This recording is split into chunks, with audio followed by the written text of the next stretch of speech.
नमस्कार, Saroj cooking world मराठीमध्ये आपलं स्वागत आहे.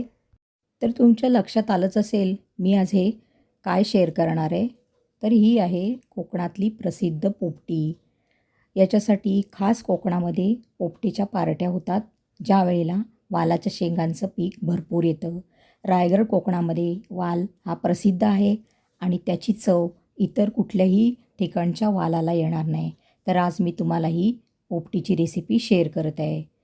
आमच्या लहानपणी आम्ही ही नेहमी घरी बनवायचो, मित्रमंडळी, बहीण-भावंडं मिळून. कधी एकदा वालाच्या शेंगा होत आहेत आणि पोपटीची तयारीला लागतो आहे, अशी आमची लहानपणी अवस्था असायची. तर त्याच्यासाठी मी इथे मेन म्हणजे भांबरोडीचा पाला घेतलेला आहे. हा पाला तुम्हाला कुठेही शेतात मिळू शकतो. चांगला स्वच्छ घ्यायचा आहे, धुवून घ्यायचा आहे. नंतर आपल्याला लागणार आहे तिथे ह्या वालाच्या शेंगा. तर वालाच्या शेंगा घ्यायच्या आहेत, जास्त कोवळ्या घ्यायच्या नाहीत, मध्यम अशा घ्यायच्या आहेत. त्या चांगल्या 2-3 पाण्याने स्वच्छ धुवून घ्यायच्या आहेत आणि बाजूला ठेवायच्या आहेत नितळून. नंतर आपल्याला त्याच्यासाठी पुढचं साहित्य घ्यायचं आहे, ते म्हणजे इथे मी आज व्हेज पोपटी करणार आहे, त्यामुळे मी याच्यात बटाटे, रताळी, वांगं असं मी याच्यात घालणार आहे. तर बटाट्याला आपल्याला अशा चिरा पाडून घ्यायच्या आहेत, जेणेकरून आपल्याला त्याच्यात हा केलेला मसाला, चटणी भरता येईल.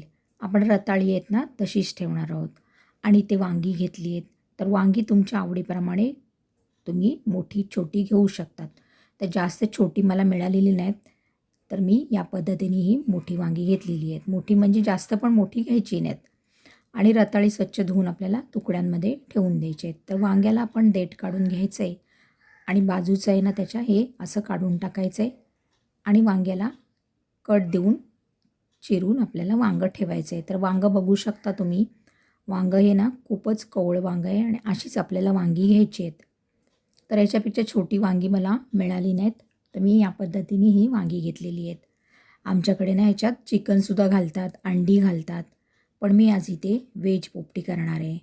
अतिशय सुंदर लागते आणि एकदा तरी या थंडीच्या सीझनला, वालाच्या शेंगांचा सीझन सुरू झाला की एकदा तरी आपण करून खा, कारण ह्याची चव ना ज्यांनी खाल्लेली आहे त्यांना माहिती आहे. आमच्याकडेही नेहमी बनवली जाते कोकणामध्ये. तर आता आपण अशा पद्धतीने हे सगळं कट करून घेतलेलं आहे. इथे आपल्याला एक चटणी भरायची आहे. त्या मसाला तयार करण्यासाठी आपल्याला इथे खोबरं घेतलेलं आहे ओलं. जेवढं तुमचं साहित्य ना त्याच्याप्रमाणे तुम्हाला नारळ खवून घ्यायचं आहे. तर इथे मी नारळ घेतलेलं आहे आणि ओली मिरची, आलं, लसूण आणि कोथिंबीर घेतलेले. हे वाटण आपल्याला करून घ्यायचं आहे. नंतर आपल्याला त्याच्यात जाडं मीठ घ्यायचं आहे आणि ओवा घ्यायचा आहे आणि ही पानं आपण स्वच्छ धुवून बाजूला ठेवलेली आहे. ते भांबरोडीचा पाला म्हणतात त्याला. याच्याने पोपटीला छान वास येतो. तर आपली सगळी तयारी आता झालेली आहे. आता मी मिक्सरच्या भांड्यात ही चटणी वाटायला टाकते. त्याच्यात मी हा मोठा चमचाभर जाडं मीठ टाकलेलं आहे. आपल्याला याच्यात जाडंच मीठ वापरायचं आहे. तर ते आता आपण सरभरीत असं वाटून घेणार आहोत. तर इथे सरभरीत आपण ही चटणी वाटून घेतलेली आहे. या चटणीचा स्वाद ह्या पोपटीमध्ये खूप छान लागतो. प्रत्येकाच्या ठिकाणी वेगवेगळी पद्धतीने ही पोपटी बनवली जाते.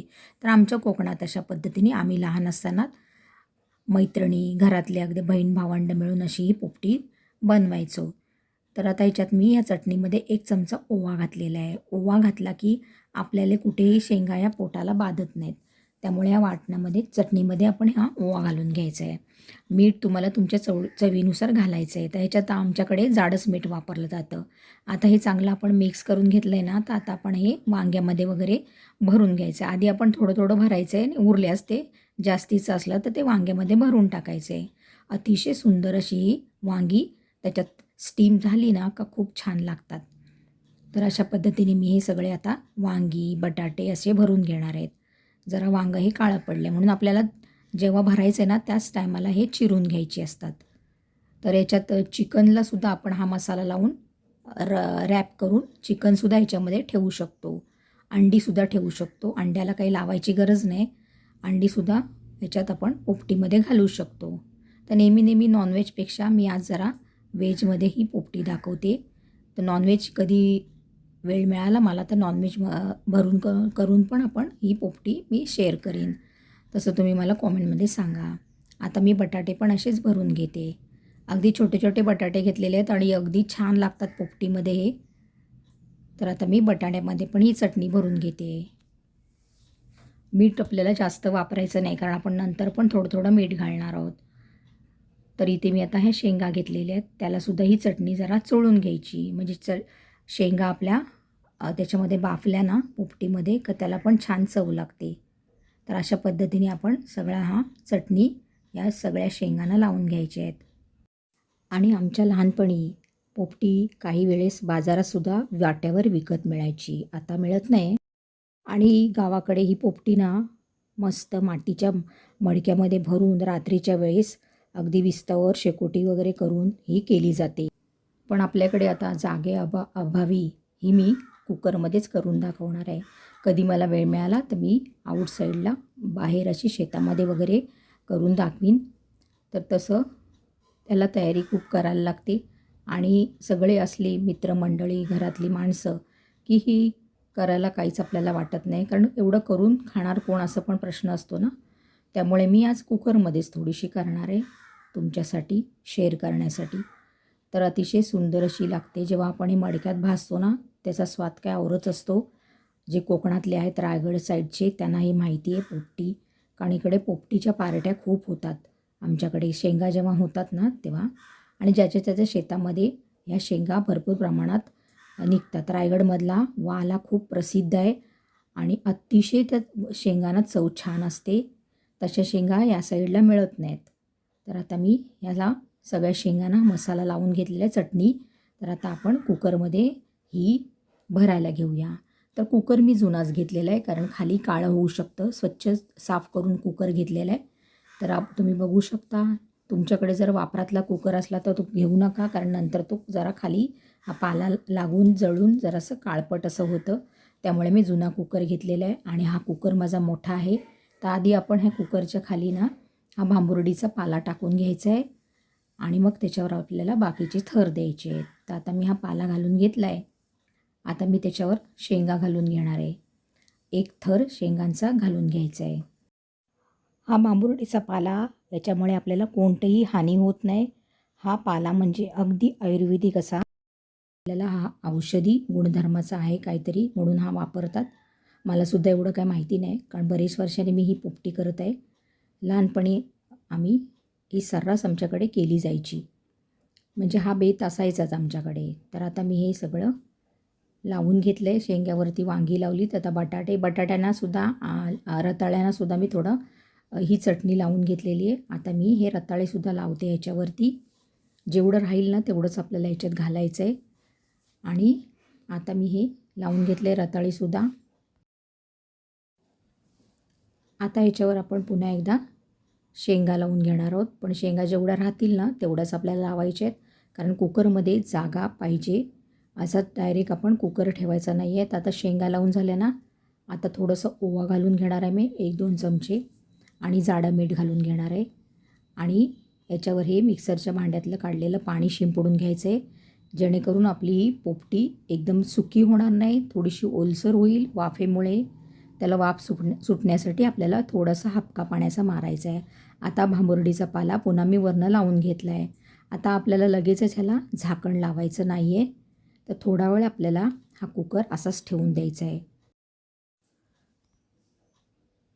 तर तुम्ही इथे बघू शकता मी कुकर हा गॅसवर ठेवलेला आहे आता, आणि गॅस मी ऑन केलेला आहे. आणि थोडा वेळ अगदी 5-6 मिनटं असं झाकण लावून आपल्याला हे थोडं वाफ काढून घ्यायची आहे. आता तुम्ही बघू शकता मी झाकण वरनं काढलेले अलगद. आणि आता मी हे जागा कमी झाली, जर अशा शेंगा खाली बसल्या तेव्हा मी हे झाकण लावत आहे. असं डायरेक्ट झाकण लागत नाही. त्यामुळे आधी थोडं त्याला वाफवून घ्यायचं, मग ते खाली बसली जाईल. मग आपल्याला याच्या 3-4 शिट्या काढून घ्यायच्या आहेत. तर माझी गंमत अशी झाली की माझा कुकर वापरात नसल्यामुळे रिंग व्यवस्थित लागली नव्हती आणि त्याच्यामुळे शिट्या आल्या नव्हत्या. मग मी काय केलं, तर मी इथे तसाच कुकर पाऊण तास ठेवला मंद गॅसवर आणि ह्याची मी वाफेवर हे पोपटी शिजवलेली आहे. तर तुम्ही बघू शकता पोपटी किती व्यवस्थित शिजली आहे आणि व्यवस्थित शेंगा अशा खाली बसलेल्या आहेत. आता हा भांबुर्डीचा पाला आपण काढून घ्यायचा आहे आणि पोपटी एका ताटामध्ये ओतून घ्यायची आहे. तर बघू शकता छान प्रकारे ही वाफेवरच पोपटी शिजलेली आहे. कुकर चांगला थंड करूनच आपल्याला ती काढून घ्यायची आहे. तर तुम्ही बघू शकता किती छान प्रकारे पोपटी कुठेही जास्त न करपताना कुकरमधून निघालेली आहे. आता मी सगळी हाताने असे काढून घेणार आहे व्यवस्थित. तुम्ही बघू शकता, नाहीतर ह्या शेंगांना खाली करपल्यासुद्धा जातात, म्हणून आपल्याला खाली हा पाला घालायचा असतो. तर हे बघा अशा प्रकारे कुकर खराब होतो म्हणून हा कुकर मी आता पाण्यामध्ये ठेवून दिला आहे आणि तुम्हाला मी आता इथे या शिजलेल्या शेंगा दाखवते. तुम्ही बघू शकता खूप छान प्रकारे या शेंगा शिजलेल्या आहेत आणि वास पण या पोपटीचा अतिशय सुंदर असा येतो आहे. अतिशय सुंदर म्हणजे मी तुम्हाला सांगू शकत नाही. खूप छान प्रकारे वाल शिजलेले आहेत याच्यामधले शेंगेमधले दाणे. आपण आता बटाटा बघूया. तर बटाटा पण सुंदर प्रकारे शिजलेला आहे, मऊसूत झालेला आहे एकदम. हे बघा बघू शकता तुम्ही. आता आपण रताळंसुद्धा बघूया. रताळं पण व्यवस्थित असं शिजलेलं आहे. कुठेही हे पदार्थ टाकलेले भाज्या आपल्या मोडलेल्या नाहीत. तुम्ही बघू शकता अतिशय छान प्रकारे शिजलेले आहेत. हे वांगंसुद्धा खूप वाफेवर छान शिजलेलं आहे. अतिशय चव याची छान लागते. तर या पद्धतीने तुम्ही पोपटी कुकरमध्ये एकदा नक्की ट्राय करा आणि रेसिपी आवडल्यास जास्तीत जास्त शेअर करा. चॅनलला सबस्क्राईब केलं नसेल तर लवकरात लवकर सबस्क्राईब करा आणि सरोज कुकिंग वर्ल्डला पुन्हा भेट द्या. रेसिपी संपूर्ण बघितल्याबद्दल धन्यवाद. Thanks for watching.